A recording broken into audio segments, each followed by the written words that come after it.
Salam damai dan sejahtera untuk kita sekalian. Pada video ini kita melanjutkan pembelajaran kita dari Alkitab, dari kitab Kejadian, pasal yang ke-44, ayat 1 sampai dengan ayat yang ke-17. Mari kita membuka Alkitab kita masing-masing, dan kita bersama-sama membacanya, menyimpan kebenaran firman ini dalam hati kita, lalu nanti kita akan bersama-sama merenungkannya, mendapatkan pengajaran dari dalamnya, lalu menerapkannya dalam kehidupan kita saat ini. Kejadian pasal 44 ayat 1 sampai 17. Demikianlah firman Tuhan. Sesudah itu diperintahkannya lah kepada kepala rumahnya, isilah karung orang-orang itu dengan gandum seberapa yang dapat dibawa mereka dan diletakkanlah uang masing-masing di dalam mulut karungnya. Dan pialaku, piala perak itu taruhlah di dalam mulut karung anak yang bungsu serta uang pembayar gandumnya juga. Maka diperbuatnyalah seperti yang dikatakan Yusuf. Ketika paginya, hari terang tanah, orang melepas mereka beserta keledai mereka. Tetapi baru saja mereka keluar dari kota itu, belum lagi jauh jaraknya, berkatalah Yusuf kepada kepala rumahnya, bersiaplah, kejarlah orang-orang itu, dan apabila engkau sampai kepada mereka, katakanlah kepada mereka, mengapa kamu membalas yang baik dengan yang jahat? Bukankah ini piala yang dipakai tuanku untuk minum dan yang biasa dipakainya untuk menelaah? Kamu berbuat jahat dengan melakukan yang demikian. Ketika sampai kepada mereka, diberitahukannya kepada mereka perkataan Yusuf itu. Jawab mereka kepadanya, mengapa tuanku mengatakan perkataan yang demikian? Jauhlah daripada hamba-hambamu ini untuk berbuat begitu. Bukankah uang yang kami dapati di dalam mulut karung kami telah kami bawa kembali kepadamu dari tanah Kanaan? Masakan kami mencuri emas atau perak dari rumah tuanmu? Pada siapa dari hamba-hambamu ini kedapatan piala itu, biarlah ia mati, juga kami ini akan menjadi budak tuanku. Sesudah itu berkatalah ia, ya, usulmu itu baik. Tetapi pada siapa kedapatan piala itu, hanya dialah yang akan menjadi budakku, dan kamu yang lain itu akan bebas dari salah. Lalu segeralah mereka masing-masing menurunkan karungnya ke tanah dan masing-masing membuka karungnya. Dan kepala rumah itu memeriksanya dengan teliti, ia mulai dengan yang sulung sampai kepada yang bungsu, maka kedapatanlah piala itu dalam karung Binyamin. Lalu mereka mengoyakkan jubahnya dan masing-masing memuati keledainya dan mereka kembali ke kota. Ketika Yehuda dan saudara-saudaranya sampai ke dalam rumah Yusuf, Yusuf masih ada di situ, setujukah mereka sampai ke tanah di depannya. Berkatalah Yusuf kepada mereka, perbuatan apakah yang kamu lakukan ini? Tidakkah kamu tahu bahwa seorang yang seperti aku ini pasti dapat menelaah? Sesudah itu berkatalah Yehuda, apakah yang akan kami katakan kepada tuanku? Apakah yang akan kami jawab? Dan dengan apakah kami akan membenarkan diri kami? Allah telah memperlihatkan kesalahan hamba-hambamu ini. Maka kami ini budak tuanku lah kami, baik kami maupun orang pada siapa kedapatan piala itu. Tetapi jawabnya, jauhlah daripadaku untuk berbuat demikian. Pada siapa kedapatan piala itu, dialah yang akan menjadi budakku, tetapi kamu ini pergilah kembali dengan selamat kepada ayahmu. Demikian jauh pembacaan firman Tuhan pada hari ini. Yang berbahagia ialah kita yang mendengarkannya, membaca merenungkannya, dan menyimpan firman ini di dalam hati pikiran kita untuk kita lakukan dalam keseharian kita. Amin. Sebelum kita lebih jauh mengupasnya, mendiskusikannya, mempercakapkan firman Tuhan ini, mari kita bersama-sama berdoa kepada Tuhan Allah kita. Mari kita berdoa. Allah Bapa di surga, terima kasih untuk pertolongan-Mu, terima kasih untuk kebaikan-Mu, terima kasih untuk firman yang boleh kami baca pada hari ini. Kiranya Roh Kudus menolong kami untuk mengerti firman-Mu, dan kiranya kami mendapatkan hikmat supaya kami mengertinya dan melakukannya dengan kuat kuasa Roh-Mu. Kasihani kami orang berdosa, kasihani kami yang membutuhkan bimbingan dari Roh-Mu. Terima kasih Bapa, kiranya hikmat dari Kristus melampaui segala akal pikiran kami. Kiranya kami yang mendengar menyampaikannya sama-sama dibentuk, diperlengkapi oleh Tuhan belajar dari firman. Terpujilah Tuhan, di dalam nama Tuhan Yesus kami berdoa bersyukur. Amin. Bapak, Ibu, Saudara yang kasih dalam Kristus, pada video sebelumnya kita sudah belajar bagaimana Tuhan melalui Yusuf menguji kejujuran, ketulusan dari saudara-saudara Yusuf. Dan di dalam video sebelumnya kita sudah belajar banyak hal yang berkaitan dengan apa yang dilakukan oleh Yusuf untuk saudara-saudaranya, bukan hanya menjamu dan memberi makan saudara-saudaranya di meja makan itu, tapi ingin membuka ruang rekonsiliasi dan suatu permulaan untuk saling memaafkan dan mengampuni. Kita bersyukur karena ada kisah ini yang memberikan kepada kita kesempatan pembelajaran bahwa kita sebagai saudara di dalam Kristus adalah baik untuk saling mengampuni dan saling menghargai. Pada pasal yang berikutnya, kita melihat bagaimana secara khusus Yusuf membuat strategi yang baru. Kali ini hanya dikhususkan untuk Benyamin. Dan tentunya ada maksud daripada Yusuf, pialanya itu diletakkan di mulut karungnya Benyamin. Tujuannya sederhana supaya ia makin dekat, makin teruji apa yang mungkin sudah diketahui oleh mereka. Dan dua kata yang penting yang dikatakan oleh Yusuf adalah di ayat 5. Bukankah ini piala yang dipakai tuanku untuk minum dan yang biasanya dipakai untuk menelaah? Ini sesuatu yang perlu karena piala itu selalu berkaitan identik dengan jati diri seseorang. Pada zaman itu tidak semua orang dan tidak sembarangan orang dapat mempunyai piala sebagai tempat untuk minum. Karena dari piala itu dapat menggambarkan status, posisi, dan otoritas apa yang dimiliki oleh seseorang. Mungkin kalau bisa dikaitkan, dianalogikan dengan sebuah jabatan atau ornamen atau simbol-simbol kenegaraan pada diri seseorang. Tidak sembarangan seseorang menggunakan pin pada jubahnya atau pada bajunya atau pada jasnya yang berkaitan dengan jabatan dan posisinya. Demikian piala itu tidak boleh sembarangan dipakai dan tidak boleh sembarangan dipindahkan. Tetapi dengan sengaja Yusuf menyuruh kepala rumahnya untuk meletakkan itu sebagai ujian. Bukan untuk mencelakakan, ingin lebih dekat lagi dengan Benyamin. Dan kalimat yang berikutnya dari ayat 5 ini dikatakan, kamu berbuat jahat dengan melakukan yang demikian. Ini adalah sebuah normatif etis kalau kita melakukan sesuatu yang berkaitan dengan pengambilan simbol-simbol pemerintahan atau kenegaraan yang berkaitan dengan kekuasaan seseorang.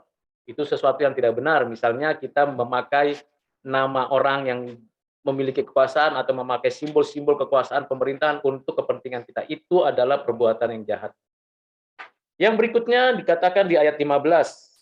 Berkatalah Yusuf kepada mereka, perbuatan apakah yang kamu lakukan ini? Tidakkah kamu tahu bahwa seseorang seperti aku ini dapat menelaah? Ini sebuah pernyataan sebenarnya secara terbuka kepada saudara-saudaranya, bahwa Yusuf teruji memang diberikan karunia untuk menelaah mimpi. Bahkan ia sendiri mengalami mimpi itu dan Tuhan Allah menggenapkan mimpinya itu di dalam kehidupannya. Sampai titik ini, saudara-saudaranya tidak memahami apa yang dia maksud.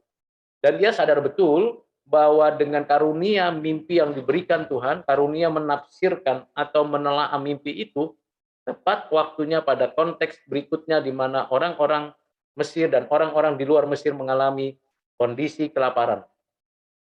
Yusuf mempromosikan dan sekaligus menyatakan fakta bahwa memang ia diberikan karunia itu.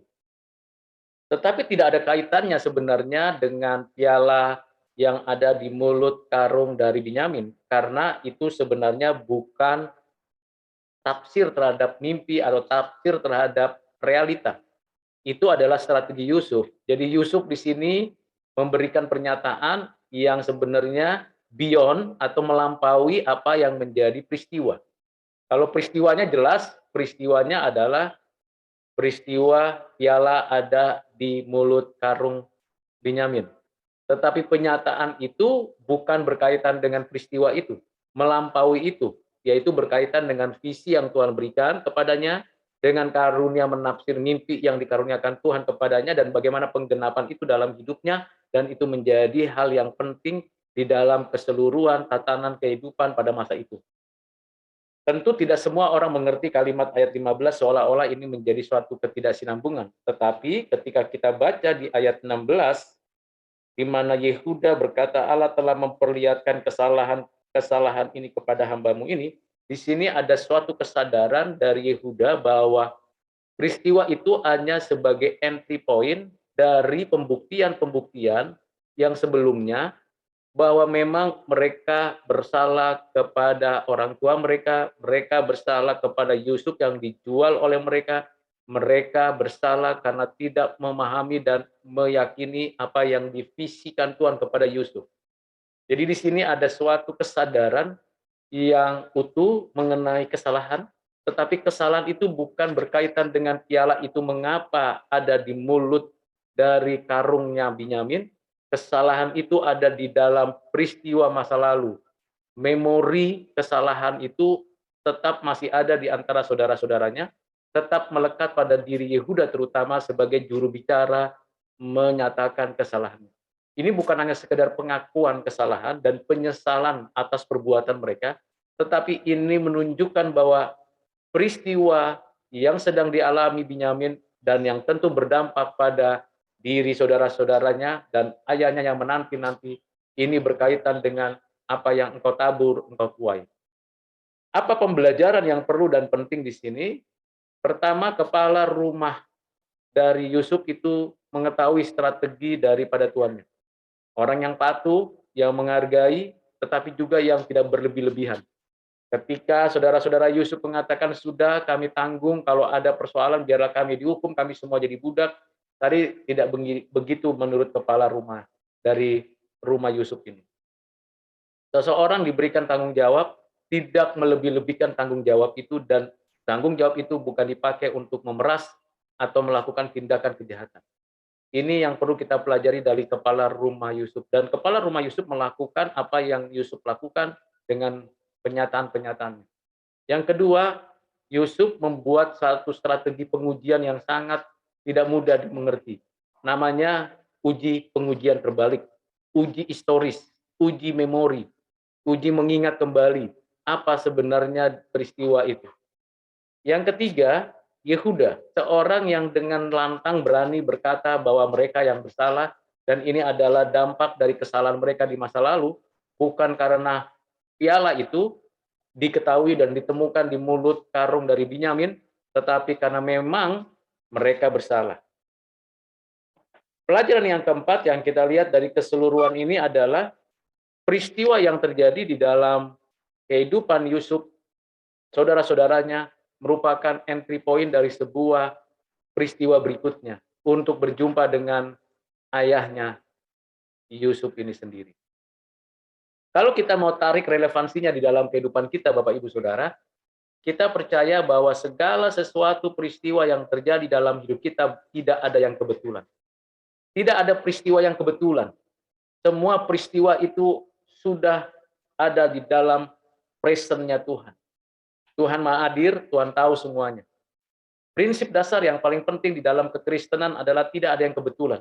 Susah senang kita semuanya di dalam kendalinya Tuhan, kontrolnya Tuhan.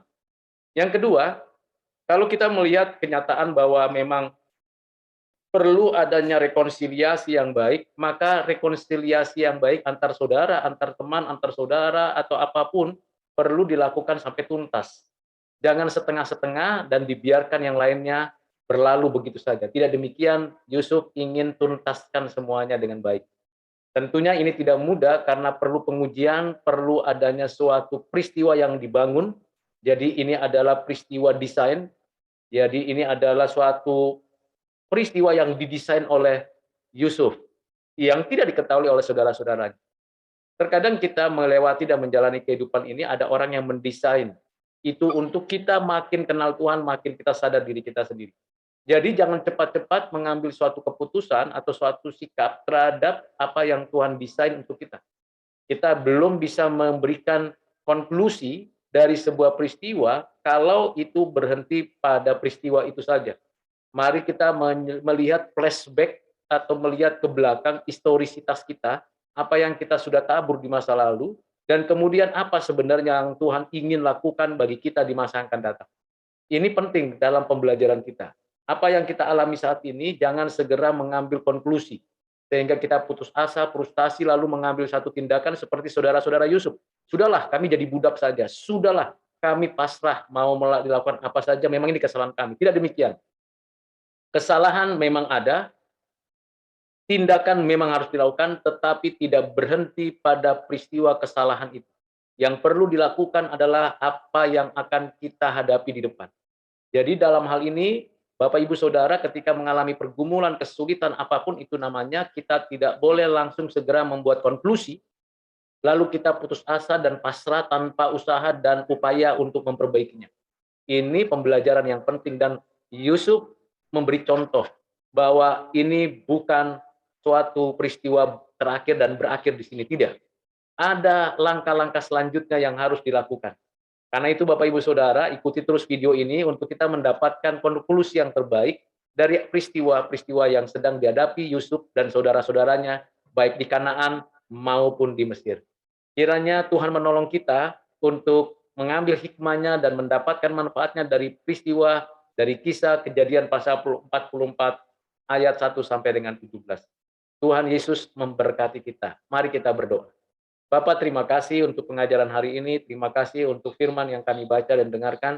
Kami bersyukur untuk ulasan yang boleh kami dengar. Kalau ada hal yang tidak berkenan, Engkau lalukan dan singkirkan dari pikiran kami. Dan jikalau itu berkenan di hati-Mu, tanamkan dalam pikiran kami dan kami mau menjadi pelaku firman.